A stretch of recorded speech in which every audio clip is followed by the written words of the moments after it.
Fadi Shahade, Icann CEO from 2012 to 2016. Fadi, let's jump right into it. Had the IANA stewardship transition not occurred in October 2016, would it have occurred at all? Unlikely in the short term.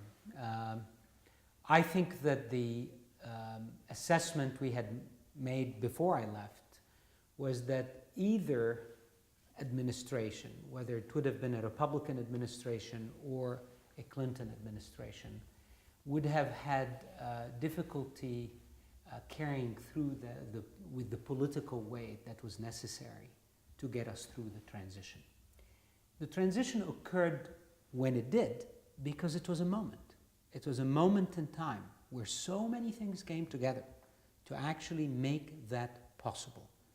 I think if we had missed that deadline, and there were clearly many possible scenarios to miss that deadline, it would have been very hard to recreate that moment again with the same political urgency and, frankly, political will and commitment to bring that through. Let's deal with that for just a second. Between the time of the announcement, March 2014, Strickling announces want the global internet community to come up with a transition proposal. And when it actually happened in October 2016, was there ever a point when you said to yourself, this isn't going to happen? There were a couple of moments where I was quite worried. One of them had to do with the unity of the community around a proposal. And I believed that the unity of our community was necessary not just to produce the proposal, but to actually assure and reassure everyone who was concerned about how Icann will be managed without the role of the US government, that this community can hold together. So in a way, what Larry set forth was not just a process to produce a document. It was a process to test the community's mettle. Is this a community that will come together in difficult times and form a proposal that they all agree on? And there were a couple of moments where our community's unity was truly being tested because we had a lot of interests that needed to be aligned. We had private sector interests, we had also interests from governments and civil society that had to be aligned. The second aspect that worried me at some point was, frankly, some governments that sincerely and genuinely did not believe that there could be a governance model that is not anchored in the international system as we know it today. They really did not believe so. I mean, we have governments that for years had even lobbied for a UN-like structure for what Icann does. And they believed that that's the right way to go. This was not something against Icann. This is where their years of understanding of how we will agree on things at a global level need to happen. And so if those governments had continued their deep mistrust and therefore did not come around to say, and frankly I have to give huge credit to governments like China and India and others who came around and at the end said, this is the right model. And this is remarkable. They could have potentially delayed the transition. So these were the two issues.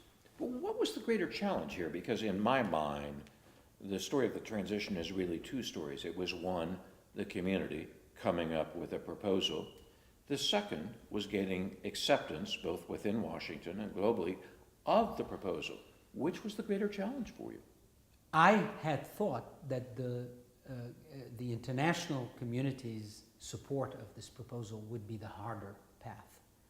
But frankly, both were equally difficult. Because once we got down to the details that Larry Strickling had asked us to develop, the community found itself in a very, very detailed and complex area of governance and policy and law that frankly is unprecedented. I mean, in many ways, credit goes to our community for creating what I would call the first ever transnational governance model for real shared resources on a global level. And we did that. We created that governance model. This is the subject of, major breakthroughs in global governance. Now, the international side was difficult at the beginning because there were, as I said, exiting from the wicket, some very clear views about what is right and what is possible. Turning that around, as you know very well, Brad, required massive shuttle diplomacy around the world, visiting with global leaders and getting them to appreciate and understand the model, what is multi-stakeholder governance, how does it work, and secondly, to understand why this is good for their own people, their own economy, their own society. And so we had to build that understanding and deliver one country at a time so we can get them on board. Let's talk about the community for a second. March 14, 2014, Larry Strickling asks for Icann's help in facilitating a global dialogue on developing a proposal. What he didn't ask for were accountability enhancements. The community brought that up. That became part of the package. Was that a mistake? I think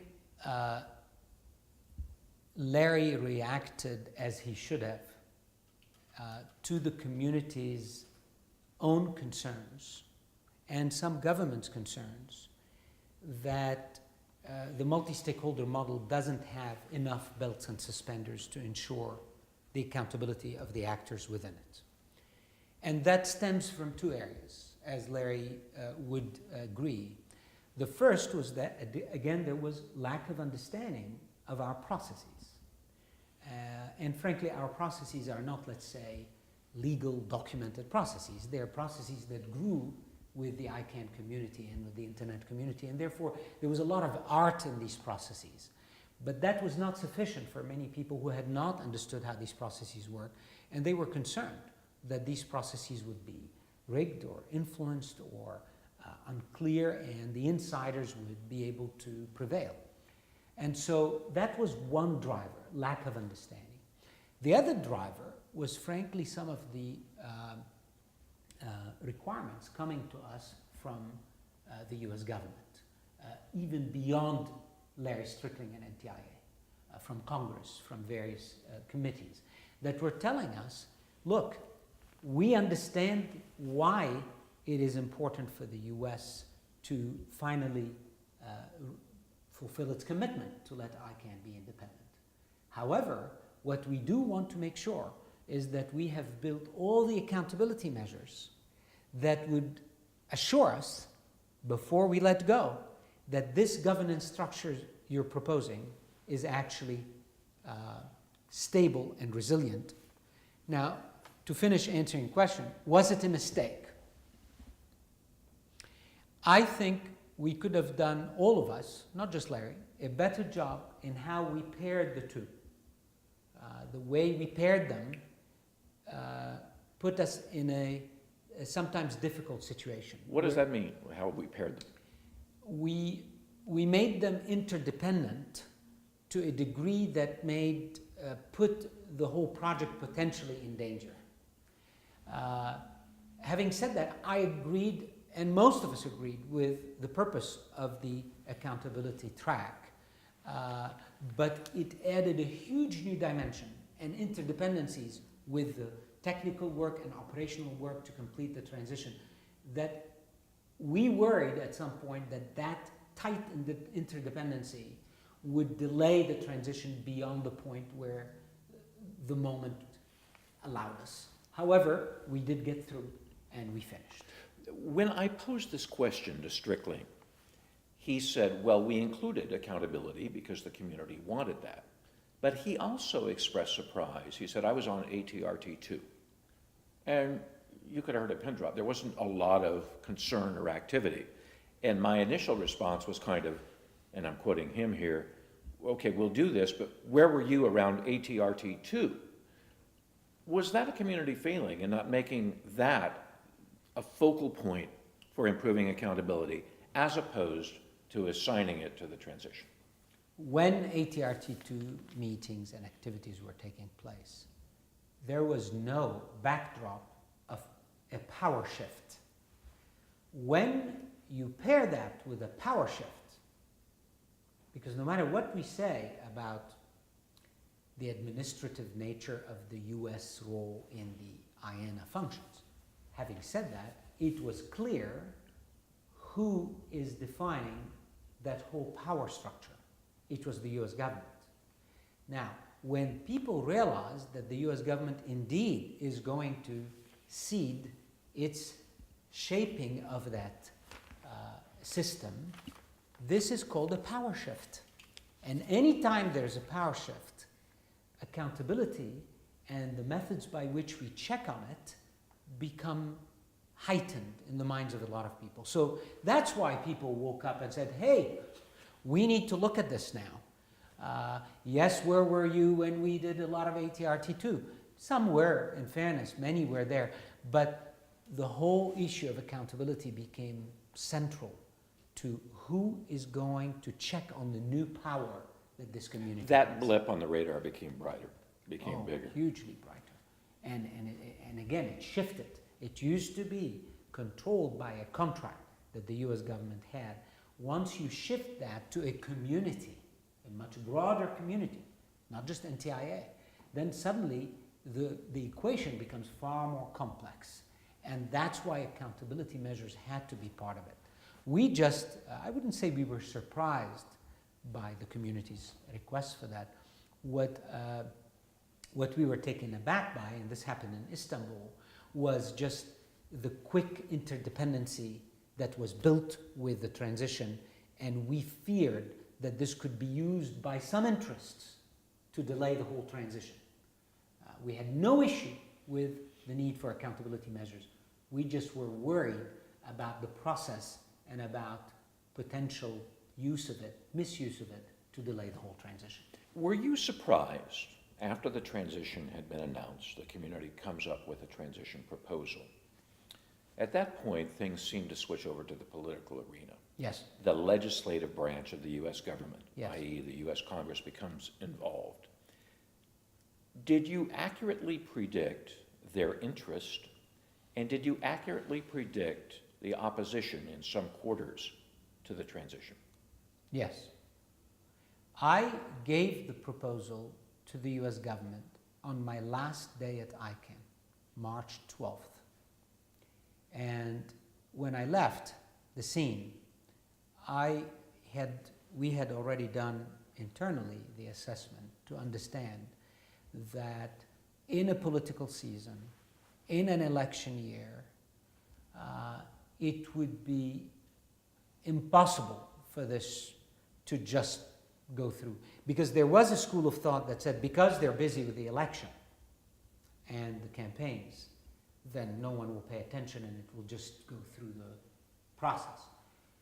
I was with several members of my team of the opinion that actually this will play perfectly into the hands of anyone that wishes to portray this administration as weak or as unable to stand up to global pressure.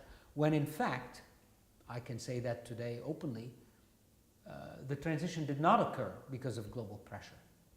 The transition occurred because of a number of reasons that made the timing of the US showing the world that a multi-stakeholder model can work on its own perfectly then. And the wicket opened the door for that, because it was now or never. Are we going to show the world that the multi-stakeholder model works? Because so long as that model was hinged to a government, then it's not multi-stakeholder. Then it's a single stakeholder who is making sure all the other stakeholders behave. And so the end of that was the vindication of the multi-stakeholder model, of showing that indeed we live in a world where private sector, public sector, and civic sector can come together and actually govern something of value. When we interviewed Vince Cerf, he talked about the early days of Icann and how Republicans in Congress, specifically from years ago, frequently had an attitude of sort of, we invented it, we own it, toward the internet and toward its governance structure, toward Icann. Yes. Is it fair to say that that lasted for decades right up to the end, or is that an inaccurate statement? It is an accurate statement. This is like any parent. I'm a father, and I look at my boys who are 5 inches taller than me, and it took a long time for me to say they're not mine and they're not my boys and they have to do what I say. There is a moment where, as a father, you let go and you say these things need to fly. And in fact, holding them actually takes away from their value. So this is not any different. The US government parented in many ways those institutions, including Icann, with great care, with great generosity, with great stewardship.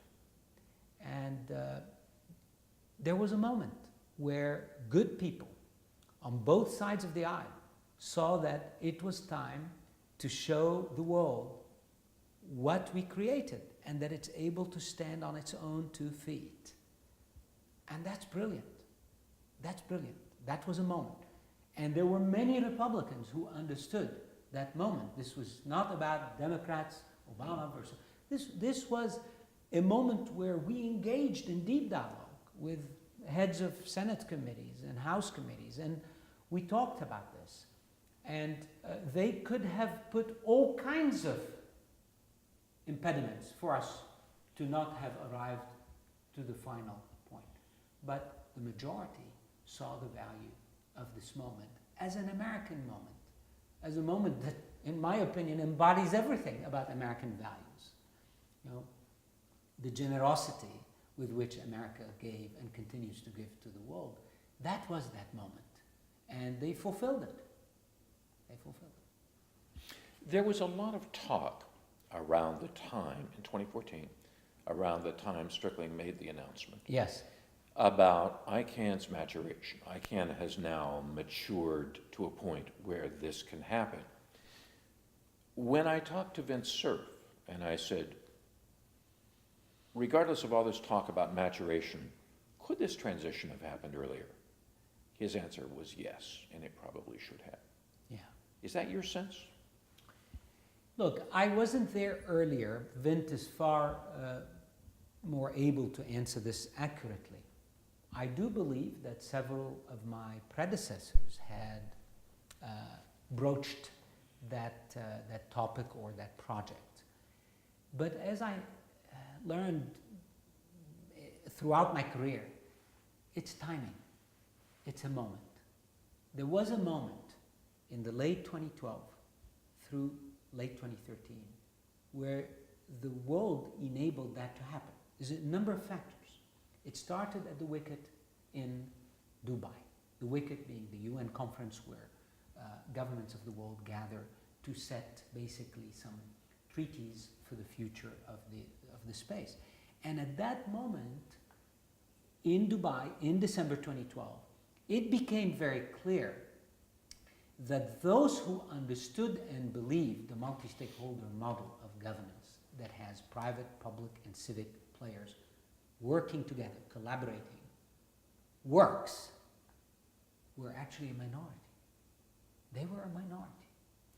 And exiting from that, the realization that the model we so believe in is actually not understood or embraced by the world became straight in our face as something we need to work on. And then, only a few months later, in early 2013, a mega event caused anything to do with the internet to become front lines. It was the Snowden revelation. Once Snowden revealed what he did, the discussion about who controls the internet and the waves and the calls became not a discussion happening in some small internet governance circles. It became a discussion happening at the level of heads of state, at the level of CEOs, And so what Snowden did was not to solve or cause the problem. What Snowden's revelations did was to heighten the political focus on this, so much so that if you combine that with what happened at the Wicket only a few months before, there was a moment, frankly, where we felt a crisis. Well, that begs the question. Would the transition have occurred without the Snowden revelations? I think without the Snowden revelations, without the Wicket, without the tremendous growth of the digital economy, which we were witnessing in early 2013, huge. I mean, we went from, nothing to a few trillion last year, close to 4 trillion. All of these things made the moment. But yes, Snowden contributed to that. There is no question that had those revelations not happened, it would have been a different political environment. And that's obviously what led people like, at the time, Angela Merkel talking about a European internet, and then a German internet. It led President Rousseff, who traditionally, as Brazil does, opening the UN General Assembly in 2013, to call for a new world regime in order to deal with the digital matters. This was quite critical stuff. We've never heard a head of state come in at that level and make such important requests. So all of this happened. She made that speech because of Snowden and the revelations that her own phone could have been tapped into. So all of these things led to a huge politicization of the question of who controls the internet. And that's when we entered a space where it became very critical to figure out where to go next. And I will say something to you here. We had two options at that point. Either every government was going to insist to sit next to the US government in an equal way at the table to quote unquote manage our affairs and govern Icann. Or, which is the solution we went for, none of them would be in a control position, but rather in a co-equal position where they're advising and participating along with the private sector and the civic sector. But there was nothing in between. I think the status quo of one government controlling was being pressured by all these events I mentioned, the Wicket and so on and so forth. The idea that Icann will be handed to all governments in an equal way or some Security Council-like arrangement to run Icann was not desirable by most people in the Icann community. And therefore, the only third option was that we actually create a model akin to the International Red Cross, for example, where no one controls. And in fact, I flew to the ICRC headquarters in Geneva, and I spent time with them, and they shared with me documentation to help me understand, well, how do you create an environment where no one government is in control? Especially that what we do touches every citizen in the world and every human in the world. And therefore, it's not like some small resource on the side. This is something that now affects most of the economy. Let's jump back to the Snowden revelations for just a second. Did the U.S. government, in your interactions with them, was there a perception this is an opportunity, the Snowden revelations, or is this something we have to overcome? It depends whom in the U.S. government. There were people in the U.S. government that viewed the Snowden revelations as, frankly, a very unfortunate and untimely thing to happen. And there was some reasonable credence to that. There were others who were very, very focused in a micro way on the multi-stakeholder governance model, an open model that includes everybody, etc., as what is sacred here. And therefore they said, if the Snowden revelations would help us cement that model and make it the model for how the world progresses in governing its digital affairs, then let's use that moment. So they saw it as an opportunity. But there were both camps. And sometimes I find myself in both camps. But what we did do is we carefully and without, frankly, taking a position on what Snowden did, because it's not our role, we actually moved forward with strengthening the case for the multi-stakeholder model, and we prevailed. Do you regret having taken part in the World Internet Conference in Wuhan, China?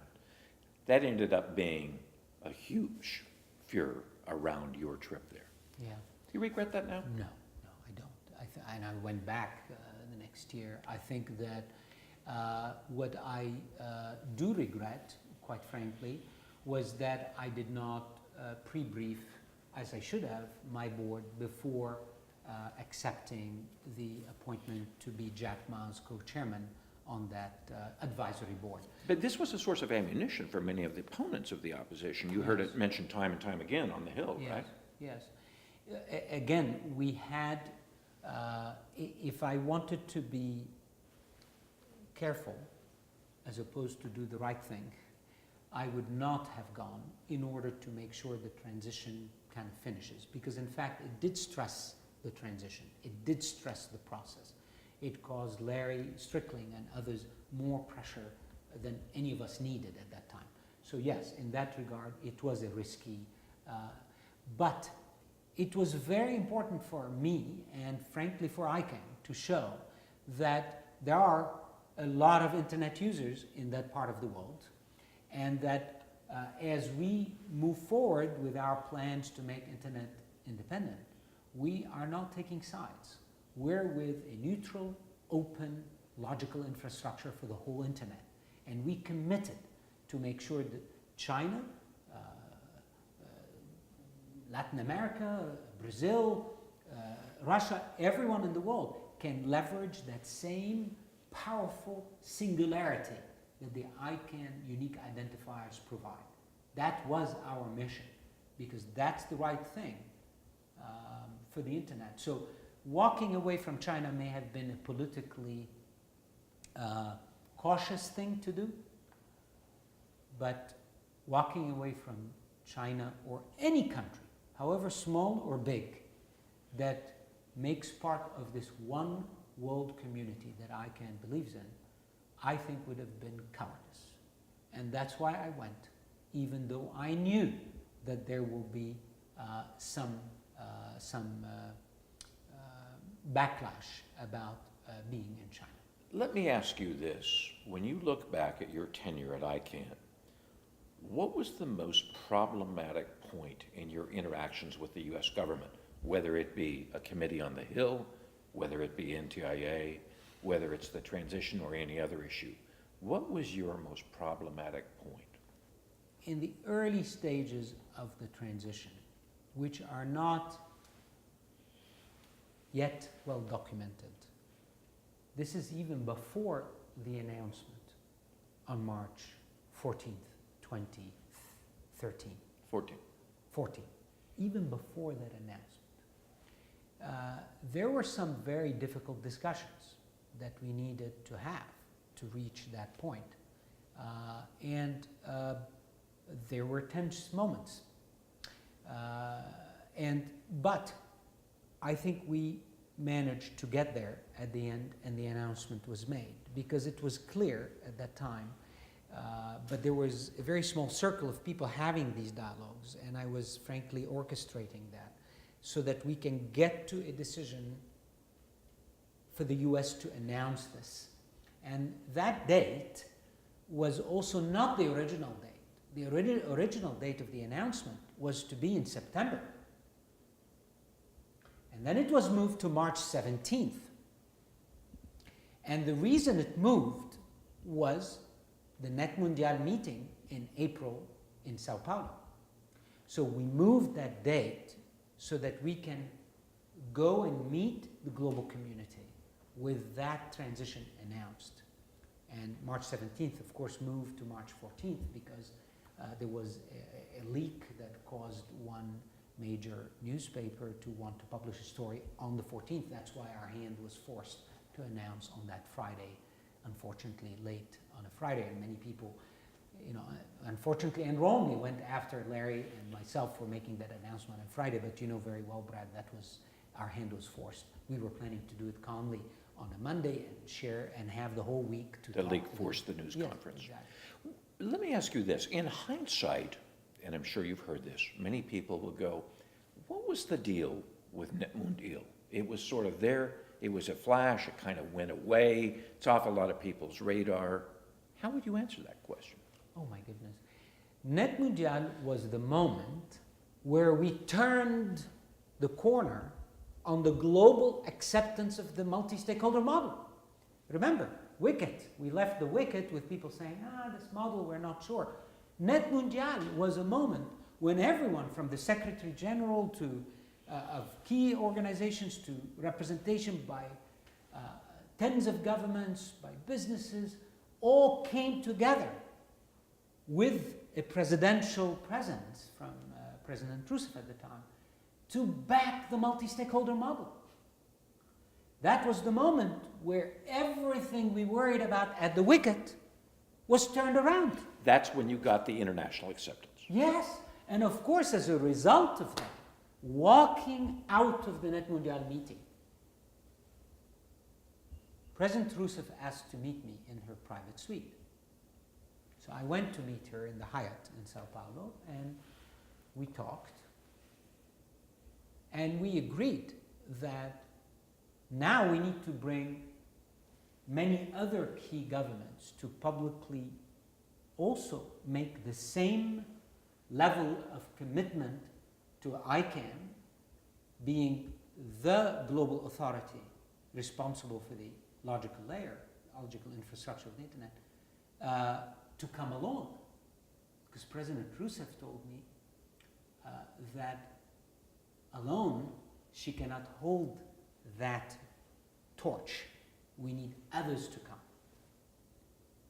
And of course, history will record that this was in April 2014, and in June 2014, China sent its most senior official reporting to the president to the Icann meeting in London to announce that Icann is the institution that China will back to manage this. So we had achieved that huge turnaround starting in Net Mundial. If we had not had President Rousseff with the success of Net Mundial and the success of the multi-stakeholder model, I don't think China would have come around, and later India with His Excellency the Indian minister speaking to the Icann meeting in Buenos Aires and announcing the same thing. How important was that international acceptance to the legislative branch, to Congress?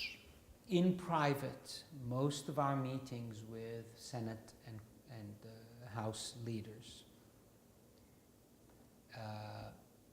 I think most of them understood the importance of these positions by those governments, even if they're not always governments we agree on in how the digital space should be run. But their agreement, at least, to maintain one internet infrastructure was very important.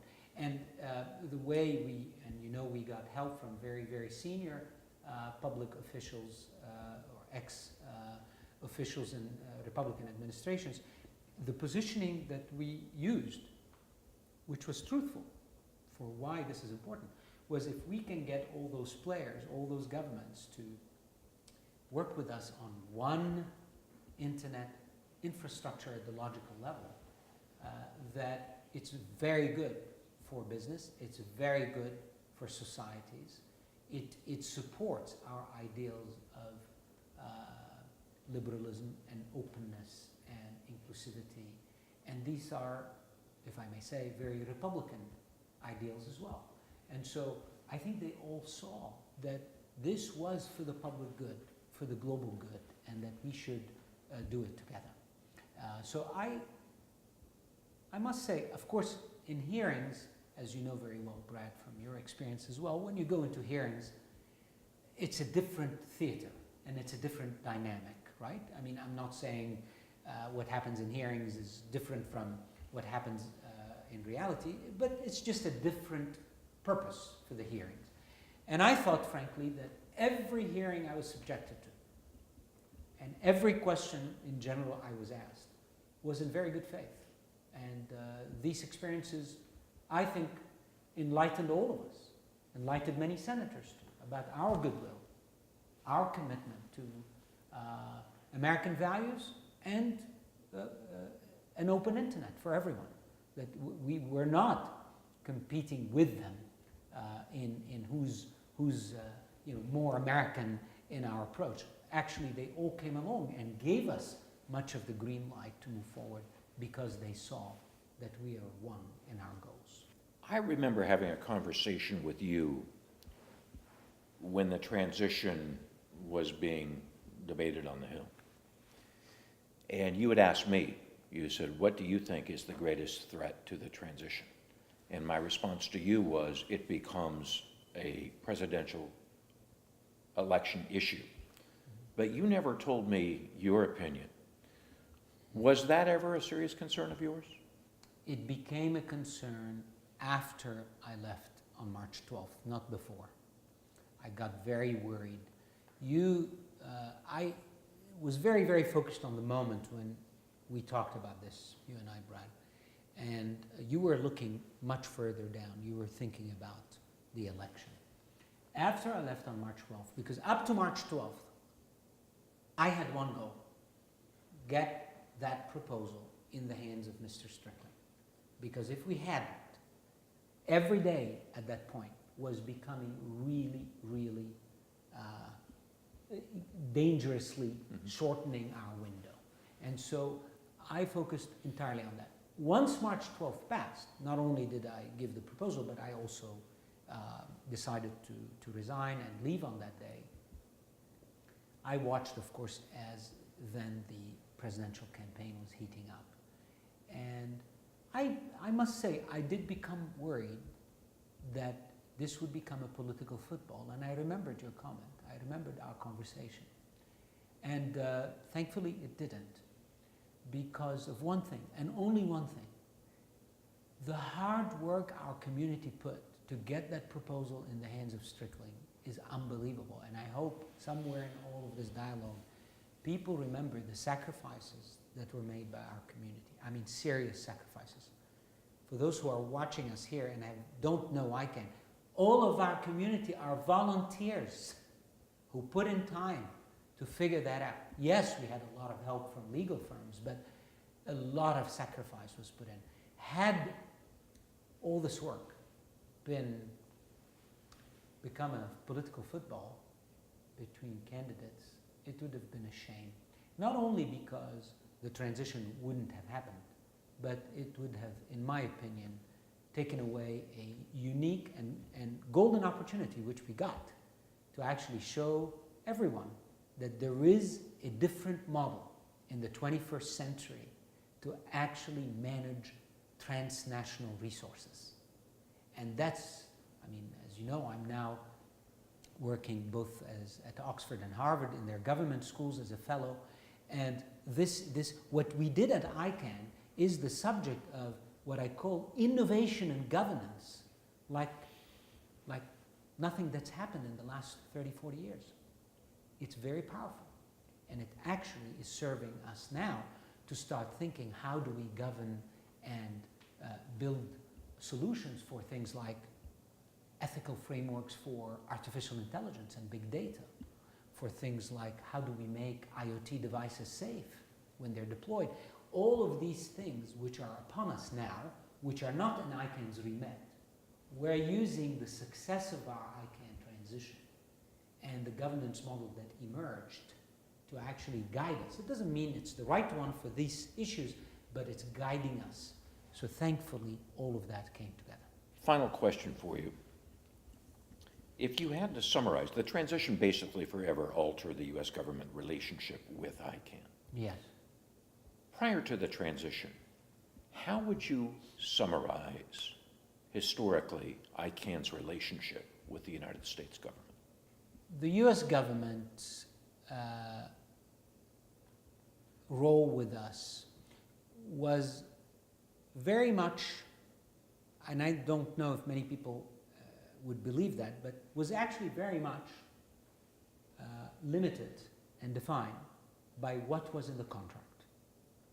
So many people thought that there's much more to it. They must have a red line to Fadi and tell him do this or don't do that. Actually, that wasn't the case at all. In fact, the characterization of that relationship by Larry is correct, that it was an administrative role and that it was a role that gave the US government the backstop role should Icann's experiment go bad. And that gave many people comfort and guarantee that there is a backstop. So that was how I would characterize it. Having said that, I think that the presence of the US through that contract in our affairs, in my opinion, was had to end at some point, and the point had come, because every day it stayed, it basically took away from the credibility of the multi-stakeholder model. It basically said, this model is okay, but we can't leave it alone. And that ran counter to everything the founders of Icann, the fathers of the internet, believed in. They believed that we, the people, through processes that are clear, transparent, and inclusive, involving government advice and business and civil society, actually can govern this or manage it, right? And so every day the US stayed, the message was, we can't really let this thing fly yet. It can go around in the airport in circles, but it cannot fly.